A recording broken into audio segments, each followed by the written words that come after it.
அமெரிக்காவுடைய ராணுவ தலைவர்கள் வந்து இரவோடு இரவாக மாட்டப்பட்டிருக்கார். ஈரான் பல அமெரிக்க விமானங்களை அடிச்சு நொறுக்கி இருக்கு அப்படின்ற தகவல் வெளியாயிருக்கு. அமெரிக்கா தோல்வியை நோக்கி நகர்ந்து கொண்டிருக்கு. அது ஏன்னா இன்னும் 2 வாரத்துல எல்லாம் இந்த போர் முடிஞ்சிடும் அப்படின்னு ஒரு பக்கம் ட்ரம்ப் அறிவிக்கிறார். தோல்வியின் பயத்தின் காரணமாக தான் ட்ரம்ப் இந்த மாதிரியான வார்த்தைகள்லாம் விடுறாரு அப்படின்ற தகவல்கள் வந்து வெளியாயிட்டு இருக்கு தொடர்ந்து. இதை பத்தி நீங்க என்ன நினைக்கிறீங்க? இல்ல, இந்த யுத்தத்துல வந்து அமெரிக்கா ஒரு மிகப்பெரிய தோல்வியை வரலாற்றில் இதுவரை கடந்த 50 ஆண்டுகளில் வியட்நாம் யுத்தத்துக்கு பிறகு ஆப்கானிஸ்தான் யுத்தத்தில் படாத ஒரு பெரிய தோல்வியை, மிக மோசமான தோல்வியை அவங்க சந்திக்கிறாங்க. இன்னைக்கு காலைல கூட ஹிண்டுல ஒரு கட்டுரை வந்துருச்சு. பேட்டில் ஃபீல்டு வேணா ஈரானுக்கு தோல்வியா இருக்கலாம், வார் வந்து அமெரிக்காவுக்கு தான் தோல்வி. எப்படி டிஃபரன்ஷியேட் பண்றது? பேட்டில் தோல்வி வந்து ஈரான், அதாவது போர்க்களத்துல வந்து ஈரானை சார்ந்த தலைவர்களை கொல்லப்படுறாங்க, ஈரானுடைய முக்கியமான நியூக்ளியர் சைட் அடிக்கிறாங்க, ஈரானுடைய பிரிட்ஜை அடிச்சு ரொம்ப சேதம் பண்ணியிருக்காங்க, B1 பிரிட்ஜ் அடிச்சு சேதம் பண்ணியிருக்காங்க. இந்த இடத்துல ஈரானுக்கு ஒரு சேதம் இருக்கா அப்படின்னா ஈரானுக்கு சேதம் இருக்கு. ஆனா அமெரிக்காவினுடைய நோக்கம் என்ன? இந்த யுத்தத்துல அவங்க என்ன சொல்லி இந்த யுத்தத்தை துவங்கினாங்க? ஈரான்ட்ட நியூக்ளியர் வெப்பன்ஸ் இருக்கு அப்படின்னாங்க. இது வரைக்கும் அது குறித்து எந்த தகவலுமே இல்லை. ஆனா ஒரு வாரத்துல முடிக்க போறேன் அப்படின்னு சொல்றாங்க. 2வது, ஈரான்ல ஒரு ஆட்சி மாற்றத்தை கொண்டு வர போறேன், அலி கமேனியை கொலை செய்து விட்டு அவர் எக்ஸிக்யூட் பண்ணிட்டு வேற ஒரு தலைவரை கொண்டு வர போறேன்னு சொன்னாங்க.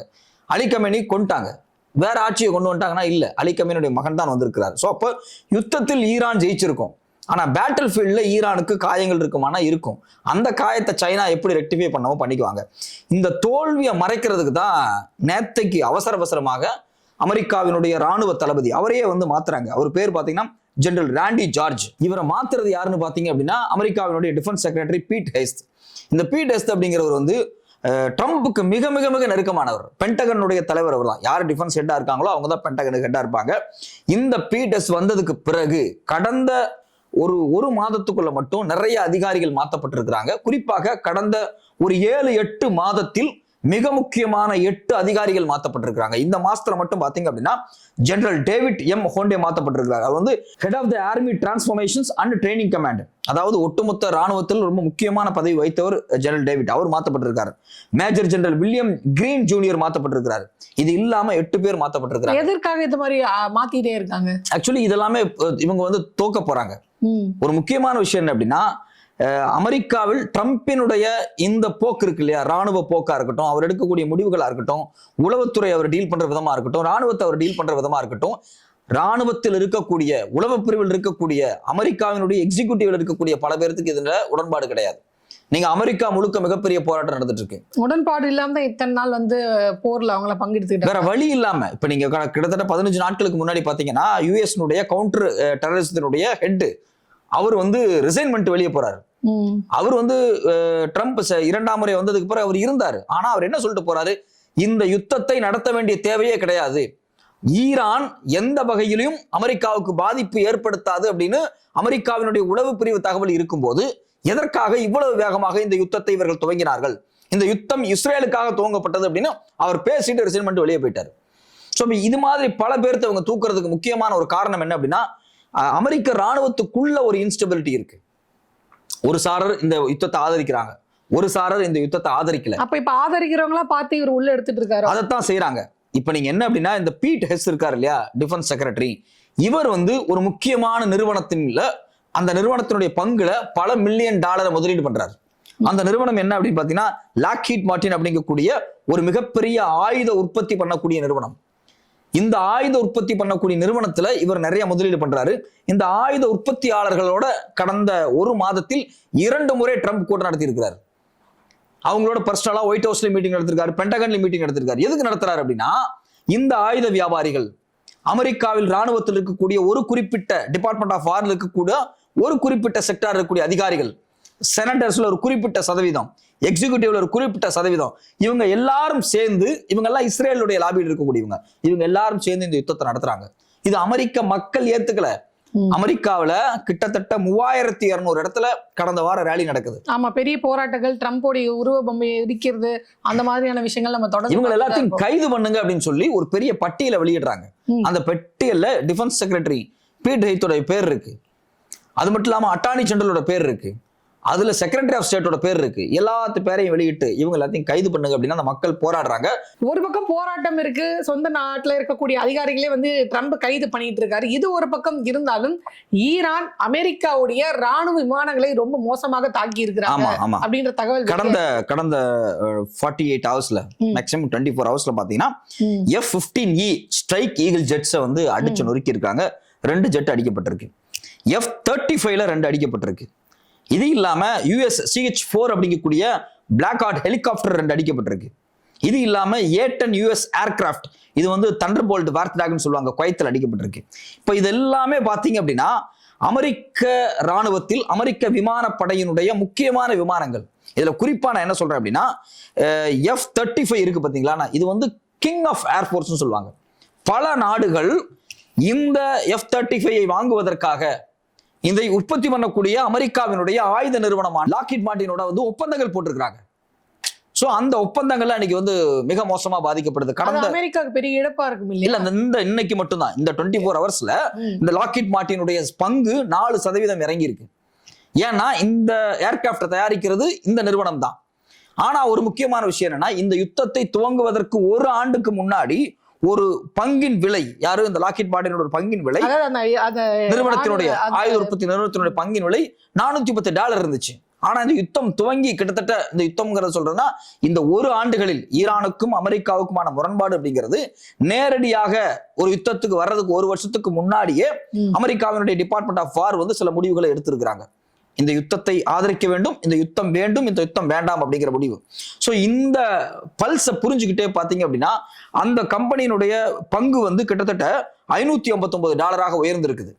அதனாலதான் அமெரிக்காவினுடைய டிஃபென்ஸ் செக்ரட்டரி பீட் ஹெய்த் அவர் இந்த நிறுவனத்தில் முதலீடு பண்ணுவதற்காக பங்குகளில் பல்லாயிரம் கோடிகளை முதலீடு பண்ணுவதற்காக முயற்சி பண்ணி இருக்கிறார் அப்படின்னு பினான்சியல் டைம்ஸ் பத்திரிகை கடந்த 4 நாளைக்கு முன்னாடி செய்தி வெளியிட்டு இருக்காங்க. சோ அப்ப பீட் ஹெய்த் டிஃபென்ஸ் செக்ரட்டரியாக அங்க வந்ததுக்கு பிறகு ஏதோ ஒரு வகையில் ஈரானோடு ஒரு மிகப்பெரிய யுத்தத்தை நடத்த வேண்டும் என்பது பீட் ஹெய்த்தினுடைய முக்கியமான நோக்கமாக இருக்கிறது. இதற்கு இந்த லாக்ஹீட் மார்ட்டின் துணை நிற்கிறதா அப்படிங்கிற கேள்வி வந்திருக்கு. நீங்க ஒண்ணும் இல்லைங்க, இப்ப வந்து ஒரு மருந்து கம்பெனிக்காரன் அதிகமா சம்பாதிக்கணும்னு என்ன பண்ணணும்? நோய் அதிகமாகணும். அதே போல ஒரு ஆயுத நிறுவனம் அதிகமா சம்பாதிக்கணும், போர் அதிகப்படியா நடத்தணும். சோ அப்ப அமெரிக்காவில் இருக்கக்கூடிய நிறுவனங்கள் எல்லாமே, அதுல இருக்கக்கூடிய ஆயுத வியாபார நிறுவனங்கள் எல்லாமே ஆயுத வியாபாரத்துக்காக போர் வந்து கட்டாயமாக பெரும்பாலான போர்கள் ஆயுத வியாபாரத்திற்கு நடக்கக்கூடியதுதான். எண்ணெய் வியாபாரம், ஆயில் வியாபாரம், இந்த பெட்ரோ டாலர் இதுக்காக தான் நடக்குது. ஒண்ணுமே இல்ல. இந்த லாக்ஹீட்டினுடைய பங்குகள் இந்த 24 மணி நேரத்தில் 4% சரியுது இல்லையா?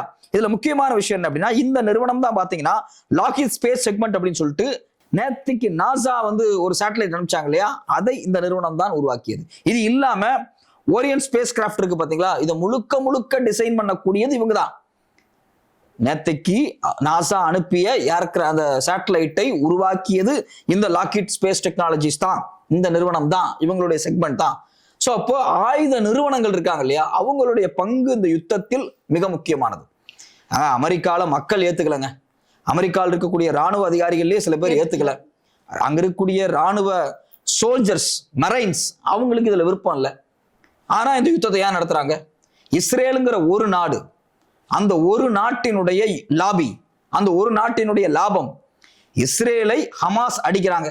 இந்த அளவுக்கு அவர் இஸ்ரேலுக்கு சப்போர்ட் பண்ண வேண்டிய அவசியம் மிகப்பெரிய லாபி நடக்குது உலகத்துல. பாத்தீங்கன்னா இஸ்ரேல் ஜூயிஸ் உடைய லாபி அப்படிங்கிறது ஆயுத கொள்முதல், ஆயுத வியாபாரம், ஆயுத கடத்தல், இதுல ஒரு மிகப்பெரிய ரோல் பிளே பண்றாங்க.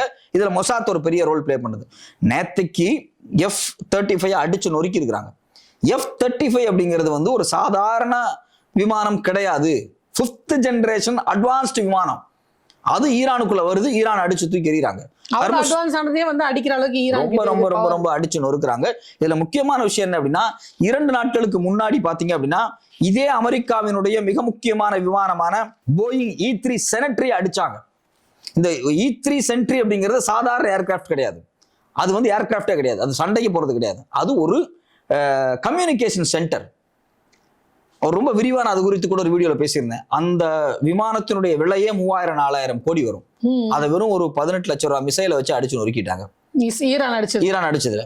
சோ அப்ப இந்த விமானம் என்ன பண்ணும் அப்படின்னா, இந்த விமானம் வந்து ஒரு இடத்துல போய் நிற்கும். இது வந்து சவுதியில இருக்கக்கூடிய, குறிப்பாக சவுதியில பிரின்ஸ் சுல்தான் ஏர்பேஸ்ல நின்றுட்டு இருந்துச்சு. இவ்வளவு துல்லியமா அதை தாக்குனாங்க. அமெரிக்காவுக்கும் சவுதிக்கும் இடையில ஒரு சின்ன முரண்பாடு ஏற்பட்டுச்சு. அந்த முரண்பாட்டை பயன்படுத்தி சவுதி சில தகவல்களை ஈரானுக்கு கொடுத்ததாகவும் சொல்லப்படுகிறது.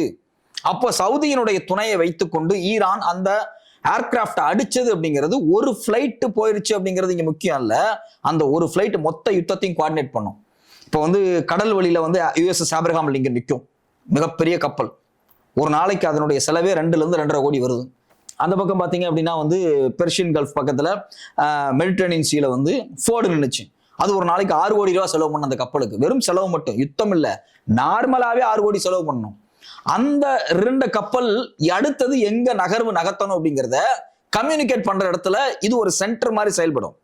ஒண்ணுமே இல்லை, இப்போ வந்து ஈரானுக்குள்ள இவங்க இறங்குறாங்கன்னு வச்சுங்களேன், ஒரு கார்கு தீவுக்குள்ள வந்து டாங்கி படை, அமெரிக்காவினுடைய டாங்கி படை இறங்குது அப்படின்னா அதனுடைய கம்யூனிகேஷன் இவங்க தான் கொடுப்பாங்க. நேவிக்கு கம்யூனிகேஷன், ஏர்ஃபோர்ஸ் கம்யூனிகேஷன், லேண்ட் ஃபோர்ஸுக்கு. இந்த கம்யூனிகேஷன் எல்லாமே எதோட வந்து கனெக்ட் ஆயிருக்குன்னா பென்டகன், அமெரிக்காவில் இருக்கக்கூடிய பாதுகாப்பு அமைப்பினுடைய தலைமையகமா இருக்கக்கூடிய பென்டகனோட கனெக்ட் ஆயிருக்கும். இவ்வளவு முக்கியமான ஒரு ஏர்கிராஃப்ட் இது. ஸோ இந்த ஏர்கிராஃப்ட் ஒன்றும் இல்லை, சிம்பிளா சொல்றேன், திருடன் வர்றானா போறானா அப்படின்னு ஒருத்தன் உட்காந்து பார்த்துக்கிட்டு இருக்கான். போலீஸே ஒருத்தன் கொண்டுட்டான் அப்படின்னா, திருடன் போலீஸே கொல்றான் அப்படின்னா இப்ப என்ன சொல்லுவோம், எப்பா திருடனை பார்க்க வேண்டிய போலீஸையே கொண்டுட்டாங்க. அதுதான் இங்க வேலை. இந்த யுத்தம் எப்படி நடக்குது, நேவி எங்க போகுது, ஏர்ஃபோர்ஸ் எங்க வருது அப்படிங்கிறத கண்காணிச்சு டிக்டேட் பண்ணக்கூடிய அந்த கண்ணிலேயே குத்திட்டாங்க. இந்த ஏர்கிராஃப்ட் என்ன சொல்லுவாங்க அப்படின்னா, ரொம்ப ராணுவ பாஷையில சொல்ல போனா eyes and ears of the battlefield அப்படிம்பாங்க. போர்க்களத்தினுடைய கண்ணும் காதும் தான் இந்த ES சென்ட்ரி ஏர்கிராஃப்ட். இதை முடிச்சுட்டாங்க 2 நாளைக்கு முன்னாடி. அப்போ இது மிக மோசமான அடிபட்டுச்சு. இந்த சென்ட்ரி அடிச்சு முடிச்ச உடனேயே அடுத்தது F-35 அடிக்கிறாங்க, F-15 அடிக்கிறாங்க. அது இல்லாம 2 பிளாக் ஹாக், அது இல்லாம 2 பிளாக் ஹாக் ஹெலிகாப்டர் அடிக்கிறாங்க. இது இல்லாம A-10 US ஏர்ஃபோர்ஸ் அடிக்கிறாங்க. இது எல்லாமே அடுத்தடுத்து விழுந்துகிட்டே வருது. அப்ப அமெரிக்க மக்கள் மத்தியில் ஒரு மிகப்பெரிய அதிருப்தி ஏற்படுது. அமெரிக்காவினுடைய ஆயுத வியாபார நிறுவனங்களுடைய பங்கு ஒரு மிக மோசமான வீழ்ச்சி அடையுது.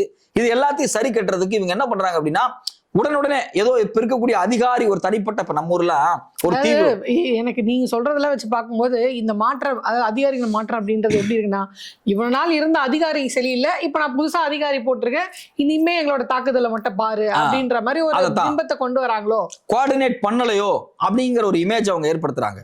ஆக்சுவலி ராணுவ அதிகாரிகளுக்கு மனதளவில் இஷ்டமில்லை என்றாலும் ராணுவ கமாண்டுக்கு கீழே வரும்போது அதை ஒபே பண்ணி தான் ஆவாங்க. அது எல்லா ராணுவத்திலையும் இருக்கும். இது என்ன நடைமுறை அப்படின்னா, இப்ப நம்ம ஊர் ஒரு கலெக்டர் இருக்காருன்னு வச்சுங்களேன், அந்த ஊர்ல ஒரு கொலை நடந்துச்சுன்னு வச்சுங்களேன், உடனே கலெக்டரை மாத்துவாங்க.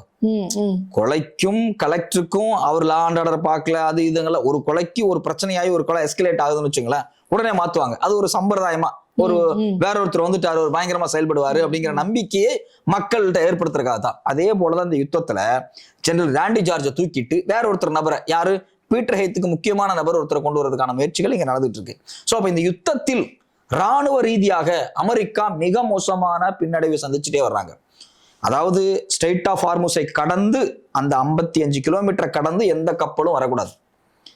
அது முழுக்க ஈரானுடைய கட்டளை, ஈரானுடைய உத்தரவு, ஈரான் பர்மிஷன் வந்தா மட்டும்தான் அந்த கப்பலை கடந்து வர முடியும். நீ வந்து ஈராக்ல போய் என்ன வாங்கலாம், சவுதியில போய் என்ன வாங்கலாம், பஹ்ரைன்ல என்ன வாங்கலாம், கத்தார்ல என்ன வாங்கலாம், UAE என்ன வாங்கலாம், வாங்கினாலும் என்ன தாண்டி தாண்டா போய் ஆகணும், போனா அடிப்பண்டா அப்படிங்கிறான். இல்ல அவங்க இன்னொரு கட்டுப்பாடும் போட்டிருந்தாங்க, இனிமே என்னோட டாலர்ல தான் நீ வந்து, அதாவது அவங்களுடைய ஈரானுடைய ரூபாய் மதிப்புல தான் நீங்க அந்த இதையே தாண்டறதுக்கான மாஸ்டர் ஸ்ட்ராட்டஜி. அது மாஸ்டர் ஸ்ட்ராட்டஜி. பொருளாதாரத்தை ரொம்ப ஈஸியா உயர்த்து இல்லையா, ஈரானுடைய பணத்துல தான் நீ இனிமேல் வந்து எண்ணெய் வாங்கணும் விற்கணும் அப்படின்ட்டாங்க. இது ஒரு அற்புதமான ஐடியா. டாலரை ஒட்டுமொத்தமாக சமாதி கட்டுறதுக்கான வேலை. ஏற்கனவே உலகம் முழுக்க பாத்தீங்கன்னா இந்த பிரிக்ஸ் நாடுகள் போயிட்டு இருக்கு. பிரிக்ஸ் நாடுகள், அது சீனாவா இருக்கலாம், ரஷ்யாவா இருக்கலாம், இந்தியாவா இருக்கலாம், பிரேசிலா இருக்கலாம், சவுத் ஆப்பிரிக்காவா இருக்கலாம், இந்த எல்லா நாடுகளும் சேர்ந்து உருவாக்கிய இந்த பிரிக்ஸ் கூட்டமைப்பு ஏதோ ஒரு வகையில் டாலரை நீக்கிவிட்டு ஒட்டுமொத்த வர்த்தகத்தையும் டாலருக்கு பதிலாக மாற்று கரன்சி, பிரிக்ஸ் கரன்சியில கொண்டு வரலாம். ஆனா இப்பவே வந்து சீனா பாத்தீங்க அப்படின்னா பெரும்பாலான வங்கி டிரான்சாக்சன் எல்லாமே ஸ்விஃப்ட்ல இல்லாம CPIS அப்படிங்கக்கூடிய சீனாவினுடைய பிரத்யோகமான டிரான்சாக்சன்ல பண்ணிட்டு இருக்காங்க. அவங்களுடைய இன்டர்நெட் டிரான்சாக்சனுக்குள்ள மாறிட்டாங்க. நம்ம இந்த விசா எல்லாம் பயன்படுத்துவோம் பார்த்தீங்களா, அது மாதிரியான ட்ரேடிங்ல நிறைய மாத்திட்டாங்க. இப்போ ஒன்னும் நீ வந்து சீனாவினுடைய கரன்சி வச்சு ட்ரேட் பண்ணும், இல்ல ஈரானோட கரன்சி வச்சு ட்ரேட் பண்ணணும் அப்படிங்கிற இடத்துக்கு அவங்க கடந்த 24 மணி நேரத்துல உத்தரவு கொடுத்திருக்காங்க. சீனாக்கு இது மிகப்பெரிய வெற்றியாக நம்ம பார்க்கலாம். மிகப்பெரிய வெற்றி சீனாவுக்கு. அமெரிக்காவினுடைய நோக்கம் என்ன இந்த யுத்தத்துல?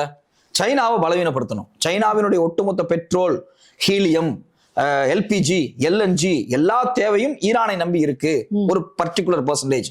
அப்ப ஈரானை அடித்தால் சீனாவை விழும் அப்படிங்கறதா அமெரிக்காவினுடைய நோக்கம். இன்னொரு பக்கம் இஸ்ரேலுக்கு என்ன நோக்கம் அப்படின்னம்னா, ஈரானை அடித்தால் ஹமாஸ் வீழ்ந்து விடுவார்கள், ஹமாஸ் இல்லை என்றால் பாலஸ்தீன யுத்தம் இல்லை அப்படின்னு அவங்க நினைக்கிறாங்க. அப்ப வந்து இஸ்ரேலுக்காக அமெரிக்காவும் ஈரானுக்காக சைனாவும் பின்ன இருந்து வேலை செய்ய, சைனா அமைதியா வேலை செய்யுது, அமெரிக்கா வந்து ஆயுதத்தை கொடுத்து வேலை செய்ய, டைரக்டா அடிக்கிறான். அவ்வளவுதான், வரணும் கிடையாது. ஒரு இந்த யுத்தத்தினுடைய முக்கோண வடிவம் என்ன அப்படின்னா, இப்ப சவுதி மன்னர் ஏன் வந்து ஈரானுக்கு எதிராக இருக்காரு?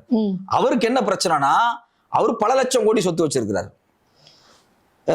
ஈரானை போல அங்கேயும் ஒரு மக்களாட்சி வருதுன்னு வச்சுங்களேன். மக்களால் தேர்ந்தெடுக்கப்பட்ட ஒரு நபர் ஜனாதிபதியாக வர்றாரு அப்படின்னா, நீ பெஹ்ரைனா இருக்கட்டும், இல்ல கத்தாரா இருக்கட்டும், இல்ல நீங்க சவுதியா இருக்கட்டும், எல்லா மன்னரும் வீட்டுக்கு போக வேண்டியதான்.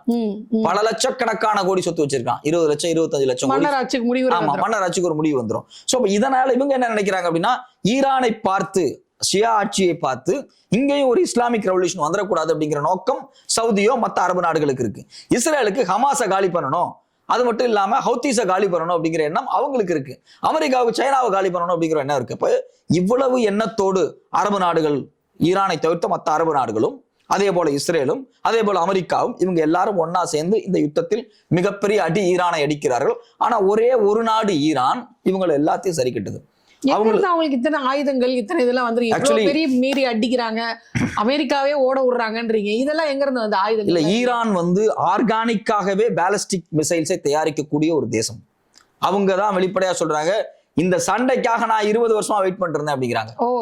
ஏன் அப்படின்னா, என்னைக்கு இருந்தாலும் இந்த சண்டை வரும், ஈரான் இப்படி தாக்கப்படும் என்பது ஈரானினுடைய தலைவரான அலி கமேனிக்கு தெரியும். அவர் 89 ஆட்சிக்கு வந்துட்டார்.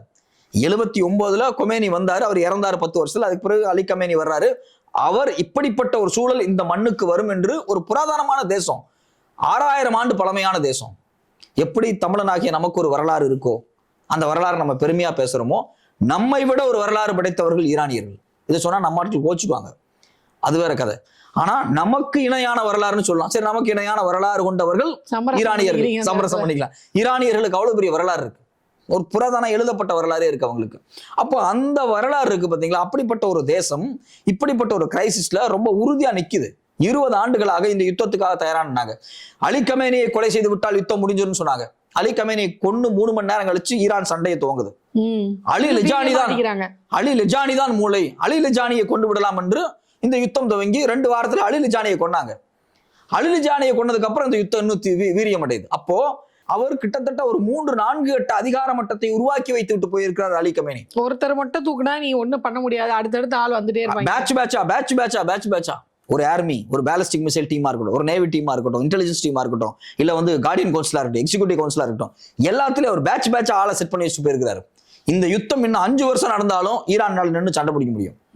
ஏன்னா உளவு தகவல் கொடுக்கறதுக்கு சைனா இருக்கு, ரஷ்யா இருக்கு, ஆயுதத்தினுடைய டெக்னாலஜியை கொடுக்கறதுக்கு அவங்க இருக்கிறாங்க. இந்த ஆயுதங்களை மாஸ் ப்ரொடக்ஷன் பண்றதுக்கு ஈரான்ட்ட பலம் இருக்கு. 10 லட்சம் பேர்த்த ஈரான் இறக்கி இருக்கிறாங்க. எதுக்காக? அடுத்த கட்ட யுத்தம் பெருசாகுது அப்படின்னா இந்த 10 லட்சம் ராணுவ வீரர்களை டைரக்டா வந்து களத்துல இருக்கிறது. ஈரானுடைய வீரர்களை வேகமாக இவங்கள்ட்ட இருக்கக்கூடிய இஸ்லாமிக் ரெவல்யூஷனரி 10 லட்சம் பயிற்சி கொடுக்குறாங்க. மக்கள் படையை உருவாக்குறாங்க. மக்களையே அவங்க வந்து ஆயுத ஏந்தி போராட வைக்கிறாங்க. ஒரு என்னைக்கு இருந்தாலும் அமெரிக்கா இந்த மண்ணில் கார்கு தீவுலையோ இல்ல வந்து ஈரானுடைய மண்ணில் கால் வைத்தால் ஒரு 10 இருந்து 15 லட்சம் பேரை நேரடியாக ஆயுதம் கொடுத்து இறக்குவாங்க. அது இல்லாம 1 கோடி பேர்த்த இந்த யுத்தத்துல அவங்க இறக்கி சண்டை போட சொல்லுவாங்க. மக்கள் எல்லாமே அவ்வளவு கொந்தளிப்பா இருக்கிறாங்க. ஆனா அலி கமேனி இருந்தப்ப அங்க கொண்டாட்டங்களும் நடந்தது. அது அங்க நடக்கல, ஒரு சில இடங்கள்ல நடந்ததாக வெஸ்டர்ன் மீடியாஸ் எடுத்து புகைப்படங்களை போட்டு வீடியோக்களை போட்டு மோடிஜி ஒரு வீடியோ வச்சிருக்க அது மாதிரி பண்ணுவாங்க. அது வழக்கமா எல்லா இடத்துலயும் நடக்குது. ஒரு விஷயம் என்ன அப்படின்னா, எல்லா இடத்துலயுமே ஆட்சியாளர்கள் மீது ஒரு சிறு வெறுப்பு இருக்குதான். ஆனா இங்க என்ன பிரச்சனை அப்படின்னா, அலி கமேனி கொலை செய்யப்பட்டதற்கு பிறகு அந்த தேசம் எவ்வளவு மோசமாக அமெரிக்காவால் இஸ்ரேவால் தாக்கப்பட்டதுக்கு பிறகு அலி கமேனியின் மீது இருந்த சில வருத்தங்கள் கூட இருக்கலாம், அவர் மேல இருந்த விமர்சனங்கள் இருக்கலாம். இந்த உலகத்தில் விமர்சனத்துக்கு அப்பாற்பட்டவர் கடவுள் கூட கிடையாது, எல்லாருக்கு மேலே விமர்சனம் இருக்கு. சோ அப்ப அந்த விமர்சனம் எல்லாம் மறைந்து விட்டது. இன்னைக்கு 1 கோடி மக்கள் கூட அந்த தேசத்துல இறங்கி அடிக்க ரெடியா இருக்காங்க. அமெரிக்க படை உள்ள வந்தால் மக்களே ஆயுதம் எடுத்துக்கொண்டு அடிப்பாங்க, அவ்வளவு தூரம் நிக்கிறாங்க. சோ ஒரு பக்கம் பாத்தீங்கன்னா ஸ்ட்ரெய்ட் ஆஃப் ஹார்முஸை மூடினதுனால கப்பல் போக்குவரத்து, எண்ணெய் போக்குவரத்துல மிகப்பெரிய தடை ஏற்பட்டிருக்கு. இன்னொரு பக்கம் ஈரானுக்கு ஆதரவாக யமன்ல இருக்கக்கூடிய ஹவுத்தீஸ் பாபெல் மண்டே அப்படிங்கக்கூடிய பகுதி அவங்க மூடுறாங்க. அந்த பக்கம் எண்ணெய் கப்பல் போகாது. அந்த பக்கம் எண்ணெய் கப்பல் போகல அப்படின்னா ஒட்டுமொத்தமாக ஐரோப்பிய நாடுகளுமே மிக மோசமான பாதிப்பு ஏற்படும். ஏன்னா நீங்க இந்திய பெருங்கடலுக்கு வரக்கூடிய கப்பல்கள் China, Malaysia, Singapore, Thailand, India, இங்க இருந்து ஒரு கப்பல் பாரிஸுக்கு போகணும் அப்படின்னா அது செங்கடல் வழியா தான் போய் ஆகணும். நீங்க செங்கடலுக்குள்ள நுழையணும் அப்படின்னா யமன் வளைகுடா வழியா தான் உள்ள போகணும். யமன் வளைகுடாவில் குறிப்பாக பாபெல் மண்டேவை ஹவுத்தீஸ் கட்டுப்பாட்டில் வச்சிருக்காங்க. அந்த வழியா போனீங்கன்னா அவன் அடிப்பான், அவன் பர்மிஷன் இல்லாம நீ போக முடியாது. நீ ரெட்சியை கடந்து பெர்ஷியன் கல்ஃப்ல போய் மெடிட்ரேனியன் கடலுக்கு போய் தான் நீ பாரிஸுக்கு போகணும், அதை விட மாட்டான். சோ அப்போ ஒட்டுமொத்தமாக அரபினுடைய கடல் பகுதியையும் ஒரு பக்கம் ஈரானும் இன்னொரு பக்கம் யமன் ஹவுத்தீஸும் கட்டுப்பாட்டில் வைத்திருக்கிறார்கள். அப்போ இந்த போர் அப்படிங்கிறது அமெரிக்கா எதை சாதிக்க நினைத்ததோ அது தோத்து போயிடுச்சு. ஈரானில் ஆட்சி மாற்றம் நிகழ்ந்து விட்டதா? இல்ல, அலி கமேனியோட மகன் உட்காந்துட்டாரு, தோல்வி. சரி, ரைட்டு. இந்த யுத்தத்துல நீங்க ரெண்டாவது என்ன நினைச்சீங்க? ஆட்சி மாற்றம் முதல்ல. ரெண்டாவது சைனாவுக்கு ஈரானுக்குமான உறவை துண்டிக்கலாம்னு நினைச்சீங்க, முடிஞ்சுதா? இல்லையே. இந்த யுத்தம் ஆரம்பிச்சதுக்கு பிறகு ஈரானுக்கும் சீனாவுக்குமான உறவு ரொம்ப அதிகமாயிடுச்சு. சரி, ரைட்டு. இந்த யுத்தத்துல இன்னும் இஸ்ரேலுடைய அஜெண்டா என்ன? ஹமாஸுக்கு ஆயுதம் கொடுக்காம விட்டுறான், ஹமாஸுக்கு ஆயுதம் கொடுக்குறாங்க. இப்போ ஒரு பக்கம் ஹமாஸ் அடிச்சிருந்தாலும் இப்போ ஹவுத்தீஸும் சேர்ந்து அடிக்கிறான் இஸ்ரேலை. சோ அப்ப இந்த யுத்தம் மிகப்பெரிய தோல்வி மட்டுமல்ல, மிக மோசமான பாதிப்பையும் அமெரிக்காவுக்கு ஏற்படுத்தி விட்டது. இதை அமெரிக்க மக்கள் சொல்றாங்க, அமெரிக்க பத்திரிகைகள் எழுதுறாங்க, அமெரிக்காவில் இருக்கக்கூடிய ராணுவ ஸ்ட்ராட்டஜி சொல்றாங்க, it is a worst war, மிகப்பெரிய தோல்வி.